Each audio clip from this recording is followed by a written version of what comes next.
right, so imagine, if you will, Okay. in 1783, Right. the American Revolution's just come to an end. Mm-hmm. America's victorious. And George Washington, the commander-in-chief of the Continental Army, he's standing at a crossroads. He could seize power, Wow. crown himself king. Yeah. A lot of people expected it. I mean, even King George III himself thought that that might happen. It's fascinating, isn't it? Because the idea of an American monarchy, Right. it wasn't as far-fetched as it might seem now.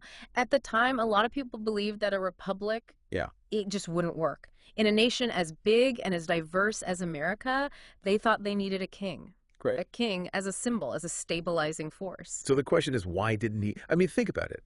This guy, Yeah. he led this Guy. ragtag group of colonists to victory against the most powerful empire on earth at the time. Mm. He had the respect of his troops. He had the adoration of a nation. Right. It's almost like he was destined for the throne. Right. And that's the million-dollar question. That's what makes Washington so intriguing, right? To understand why he made the choice to walk away from absolute power, we kind of have to dig a little deeper into his life, Yeah. into what motivated him, the events that shaped him. And we're really lucky because we have this interview with historian Craig Bruce Smith. Yeah. And his book, American Honor, really dives into the human side of Washington, the man behind the legend. Let's start at the beginning. We all know the cherry tree story, Mhm. but the real George Washington, he was way more complex. He was Yeah. born into the American gentry, but he always kind of yearned for something more. Yeah, and his older half-brother Lawrence really played a big role in that. Okay. Lawrence married into the Fairfax family, Mm. one of the most powerful, most well-connected families in Virginia. And of course, they had all these ties to British aristocracy and young George. He got a taste of this world of privilege, this world of power. So it wasn't just about wealth. It was about social status. It was about proving himself. Yep. Did that ambition drive his attempts to join the British military? Absolutely. He really wanted to join the Royal Navy. He saw it as a way up, a pathway to social advancement, to recognition. Okay. But, his mother, Mary Ball Washington, she was completely against it. I bet. Imagine the tension in that household. Oh, I can only imagine. So, no fancy naval uniform for young George. Mm. But he did eventually gain military experience He did. during the French and Indian War. Right. And that experience, that was really pivotal for him. Oh. That's when he really learned about warfare. Okay. And he started to see, those tensions growing between Britain and the colonies. He served first as a surveyor All right. and then later as an officer in the Virginia militia. And what he saw firsthand was a real contrast between the British regulars, Right. well-equipped, disciplined, and then these scrappy, often poorly trained colonial troops. I bet that created some friction. Did that plant the seeds, maybe, of resentment towards British authority? Yeah, I think it definitely highlighted the inequality, right? You Yeah. had the colonies and the mother country. Yeah. And he really saw how these British officers often treated their colonial counterparts as inferior. And, you've got to remember, this is a guy who, yes, he admired British society, but he was also deeply proud of his American identity. So a clash of loyalties, Yeah. a growing sense of injustice. And it's almost like, the stage is set Right. for this dramatic confrontation. Exactly. And then you have events like the Stamp Act, Right. the Boston Tea Party. All of these things, they just fueled this frustration he had with British policies. Okay. He saw these actions as attacks, right, on colonial liberties, on economic interests, but he wasn't a hothead. No. He always advocated for a more measured, Right. more reasoned approach. So not quite a revolutionary firebrand just yet. Not yet. More like a man Right. trying to figure out, okay, how do I reconcile my loyalty Right. to the crown with this growing unease? Exactly. And that conflict makes his leadership in the revolution all the more remarkable. This wasn't an impulse. This was a decision, Okay. a carefully considered decision. All right, so let's talk about those principles.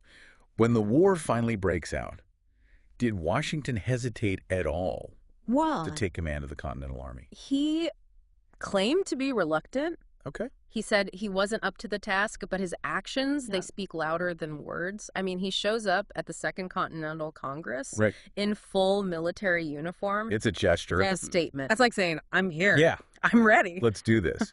What made him stand out? What made him the leader? I mean, there were other prominent figures. You had John Hancock. Sure. I mean, had the money, he could bankroll the revolution. What was it about Washington? Well, choosing Washington, it was a masterpiece, really. It's a strategic masterpiece. At that point, a lot of people saw this as a New England problem. Okay. So by appointing a Virginian as commander-in-chief, it sent a message, a powerful message, that this wasn't just a regional rebellion. Right. This was a fight for all Americans. So unity, symbolism, a little bit of savvy political maneuvering. For sure. That's a potent combination. Yeah. All right. So let's talk about Washington, the military leader. Was he brilliant, like Napoleon? Well, Always 10 steps ahead? not exactly. He wasn't known for these dazzling maneuvers. Okay. These sweeping victories. Okay. His real strength was in his adaptability, in his tenacity, Right. and his ability to inspire his troops, Yeah. even in the toughest of times. So more of a pragmatic leader than Yeah. like a textbook general. Exactly. I mean, he knew the limitations of his army. They were poorly equipped, Right. often outnumbered. Yeah. Facing this professional army was a long history of success. So his strategy, it was this blend Sure.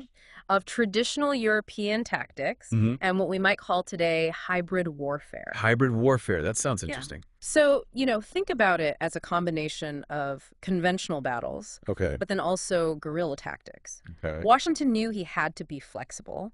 Right. He had to use these unconventional methods to harass the enemy, Yeah. disrupt their supply lines, Dexterous. their weaknesses. He relied a lot on these militia forces, Oh, yeah. for hit and run attacks. He developed a surprisingly sophisticated intelligence network Well, to gather intel on British movements. so it was a war of attrition, wear them down. Yeah. Did this unconventional approach, did it work? Surprisingly, yes. Washington's ability to keep the Continental Army together, Yeah. despite all these setbacks, this chronic lack of supplies, it really was a feat. It impressed even King George III. That's saying something. It is. That's high praise Yeah. coming from the enemy. Yeah. So it sounds like Washington's strength was not just in military tactics, but in this resilience, Right. in his ability to always look at the bigger picture. Absolutely. And that brings us to a really pivotal moment in the war. It's a turning point, I think, Okay. in Washington's own journey. The Newburgh Conspiracy. Oh, a conspiracy. All right, set the scene for me. Okay, so it's 1783. All right.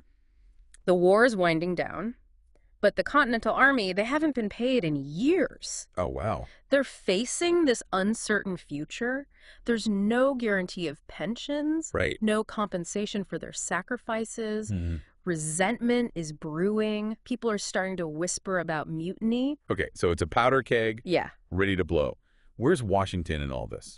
He's caught in the middle. Okay. On the one hand, he gets it. He understands the grievances. Yeah. I mean, these soldiers, they've sacrificed everything. Right. On the other hand, he knows if the army turns against the government, that's it. Yeah. It would destroy everything they fought for. It's over. So what does he do? Give me the rousing speech. Oh, there's a speech. Okay. He calls this meeting of his officers, and what follows is really a masterclass in leadership. In emotional intelligence. Okay. He addresses their concerns directly. He says, I get it. Right. I understand your hardships. I understand your sacrifices. Yeah.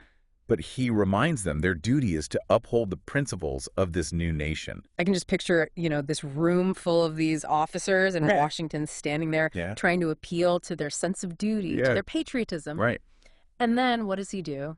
He pulls out a pair of spectacles. Spectacles. Something he never wore in public. What's the significance of that? It's brilliant. He puts them on. He kind of fumbles with them a bit, and he says, yeah. Gentlemen, you'll permit me to put on my spectacles, for I have not only grown gray, but almost blind in the service of my country.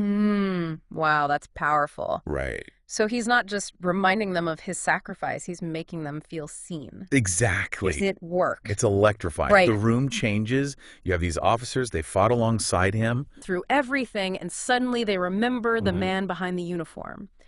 Tears are shed. The mood shifts from anger to gratitude.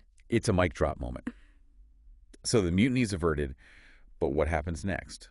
Does Washington just seize the opportunity? He does something even more remarkable. What's that? He resigns his commission. Wait, he just walks away? He goes back to Mount Vernon to Huh. private life. He could have easily held on to power. Easily. But instead, he chooses to uphold this principle of civilian control over the military, Exactly. this cornerstone of American democracy. Right. That's a defining moment It is. that really sets the stage for this peaceful transfer of power that we think of now as a hallmark of American governance. Exactly. And it says so much about his character. I mean, he wasn't driven by ambition. He wasn't power hungry.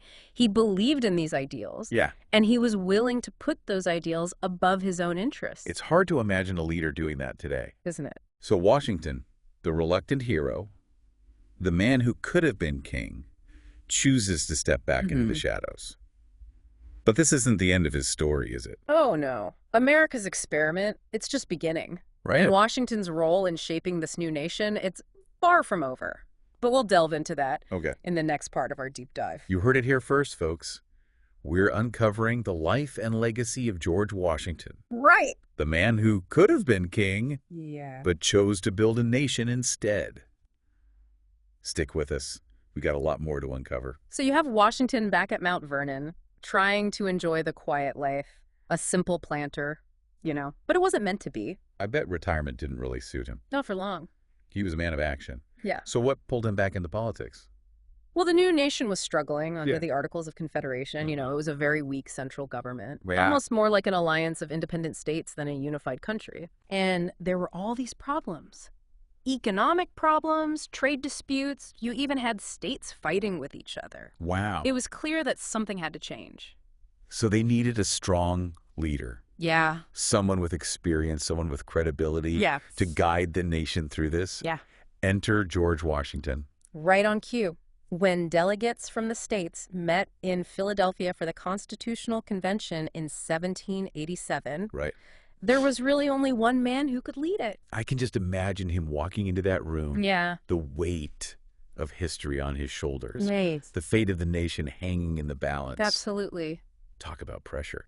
So what was his role? Was he just a figurehead? He was much more than a figurehead. Okay. He didn't actually speak much during the debates themselves. Right. But his presence, it gave them legitimacy, gravitas. Yeah. You had these delegates from all these different states, all these different interests, different ideologies. Right. They were much more likely to find common ground, knowing that Washington was there, knowing that he believed in what they were doing.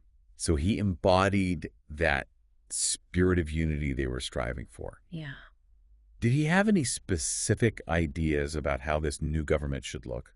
Well, he definitely believed in a balanced government, something that avoided the extremes, right? No monarchy, but also no mob rule. Okay. He favored a strong executive branch, but one that was still accountable to the people through a legislature, a representative legislature. So not a king, but not a figurehead either. Yeah. A president with power. Right. But constrained by checks and balances? Yeah. That's a pretty radical idea for the time. It was a bold experiment. Right. And I think it wouldn't have happened without him, without his leadership and that trust that he inspired. And when it came time to choose the first president under this new constitution, it was no brainer. Well, the only logical choice. The man who could have been king becomes the first president. Pretty amazing. Pretty amazing. Okay, let's talk about his presidency. Okay. We all know about the precedents he set, cabinet, State of the Union, courts, but what were some of the real challenges he faced? Well, for one thing, they had to create a financial system for this brand new nation. I mean, the country was deeply in debt from the war. Right. There was no national currency, no central bank. It sounds like a recipe for disaster. It was a mess. But Washington, he appointed Alexander Hamilton as his Secretary of the Treasury. Okay. Brilliant guy. Ambitious. Right. He'd served as Washington's aide-de-camp during the war. Okay.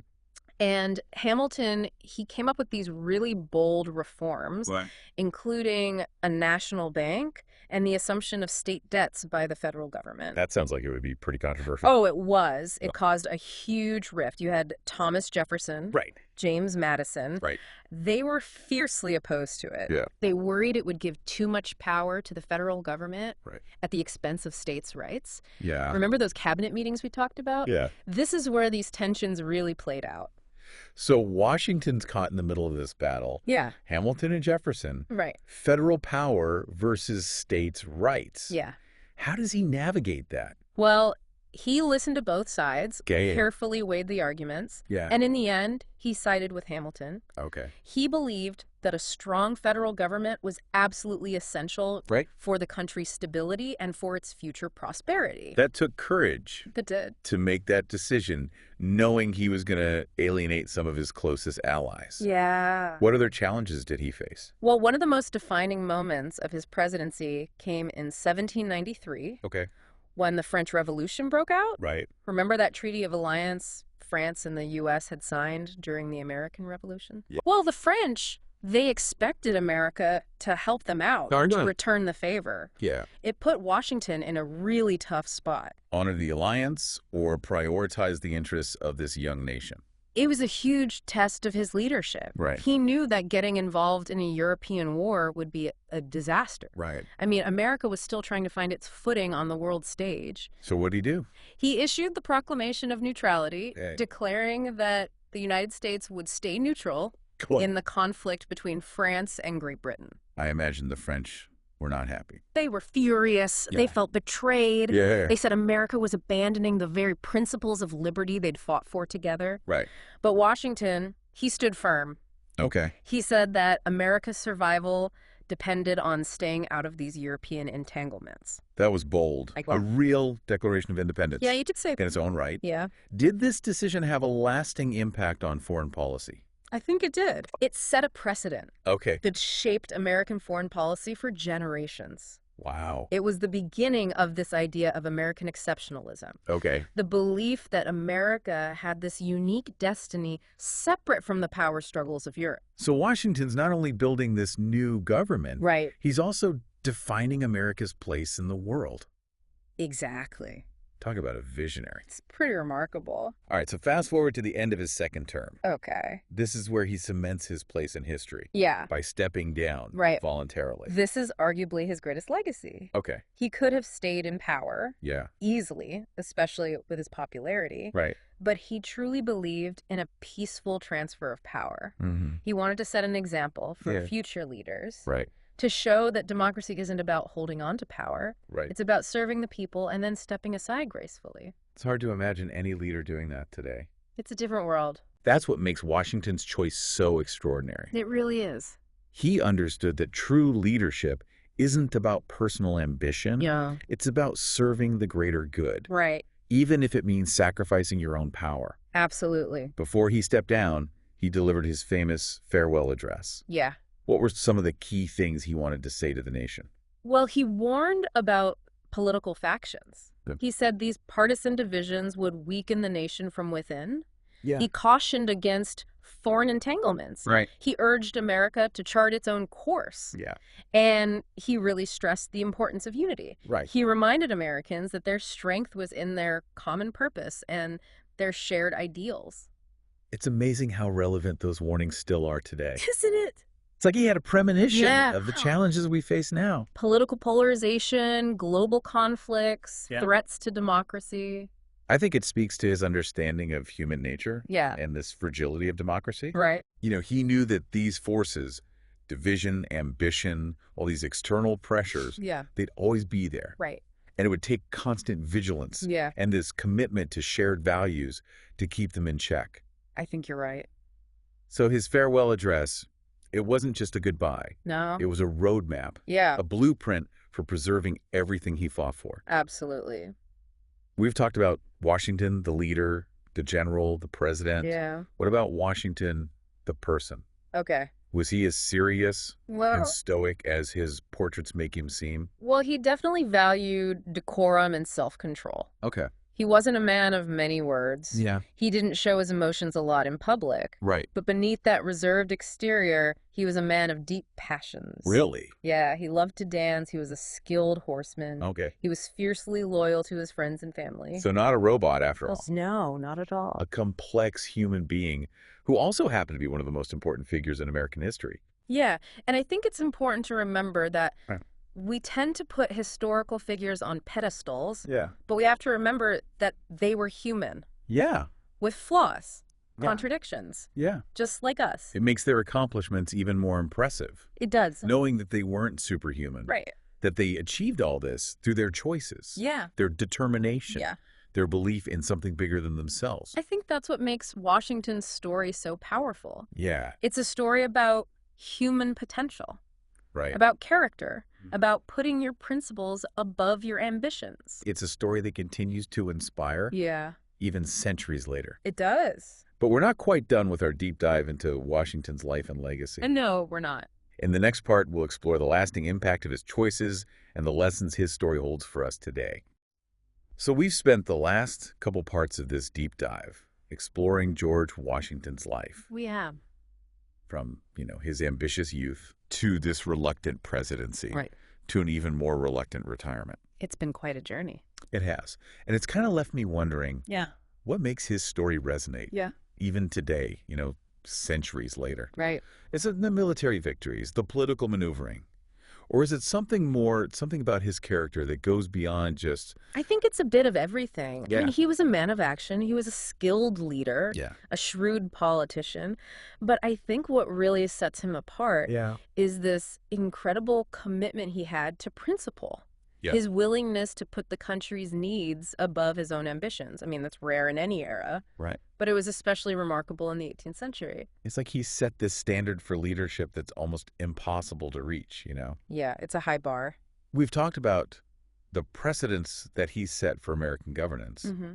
but what about his impact on American culture? Right. How has his image, his story been used, and maybe even distorted over time? That's a really interesting question.